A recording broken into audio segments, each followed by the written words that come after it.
Ghana Must Go, the 1983 mass expulsion from Nigeria. In the early 1980s, the promise of Nigeria's oil boom had begun to fade. The country, once flush with petrodollars, was now battling economic decline, soaring unemployment, and rising crime. Amid the discontent, the Nigerian government under President Shehu Shagari turned its gaze on the millions of undocumented immigrants who had made Nigeria their home during the good years. Among them were over 1 million Ghanaians, who had crossed the borders in search of work, stability, and opportunity. On January 17, 1983, the Nigerian government issued a directive: all immigrants without proper documentation had just 2 weeks to leave the country. The order was sweeping, sudden, and uncompromising.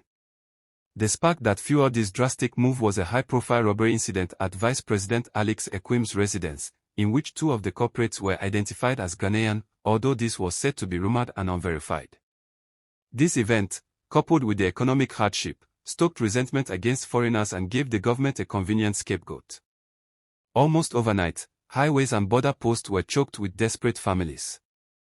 Bus parks overflowed, and trucks carried men, women, and children crammed together with whatever possessions they could salvage. Lacking suitcases, many turned to cheap, woven, checkered plastic bags, sturdy enough to hold their belongings, yet light enough to carry on weary shoulders. These bags would forever earn the name "Ghana Must Go," a phrase that came to symbolize forced migration, exile, and survival. The scale was staggering: over 2 million West African migrants were forced out of Nigeria, more than half of them Ghanaians. Others included Togolese, Nigerians, and Beninois. At the Afleo border crossing into Ghana alone, over 700,000 people arrived in just weeks, while others poured into Benin and Togo. In many cases, the journey itself became as harsh as the order. At Seme border with Benin and Afleo into Ghana, tens of thousands were stranded for days in overcrowded conditions. Ghana initially shut its frontier, fearing it could not handle the influx, leaving entire families stuck in limbo between borders. Some perished along the way, trapped in overloaded trucks or weakened by hunger and exhaustion. Ironically, this expulsion came barely 8 years after Nigeria had championed the creation of ECOWAS in 1975, which promised free movement of people across West Africa. The policy exposed the fragility of regional solidarity when tested by economic strain. It also echoed history. In 1969, Ghana itself had expelled over 140,000 Nigerians under Prime Minister Kofi Abrefe-Busia's Aliens Compliance Order. Now, the tide had turned, and Ghanaians were on the receiving end of a similar fate. For Ghana, the timing could not have been worse. Flight Lieutenant Jerry Rawlings' regime was grappling with drought, bushfires, famine, and economic collapse. The sudden arrival of returnees, many of whom had been breadwinners in Nigeria, worsened food shortages and unemployment. That same year, Ghana was forced into deeper economic reforms under the International Monetary Fund and World Bank, with the returning migrants caught in the middle of hardship and adjustment.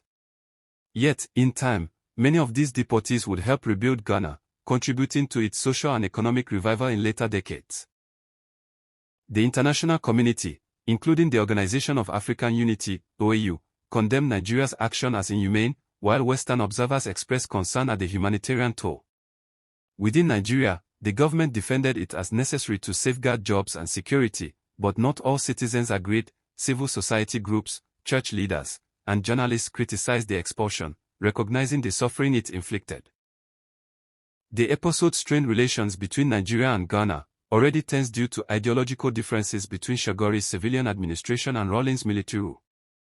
4 decades later, the phrase "Ghana Must Go" endures not only as the name of a bag but as a reminder of a painful moment in West African history. That checkered bag, once a symbol of humiliation, has since traveled the world, used by migrant communities from Lagos to London, Accra to New York, and even reimagined by artists and fashion houses as a cultural icon. It speaks to the fragility of migration politics, the dangers of economic scapegoating, and the ease with which neighbors can become strangers. Yet it also reflects resilience. For today, Nigeria and Ghana, bound by deep cultural, political, and sporting ties, have moved beyond that chapter, proving that nations, like people, can heal and rebuild.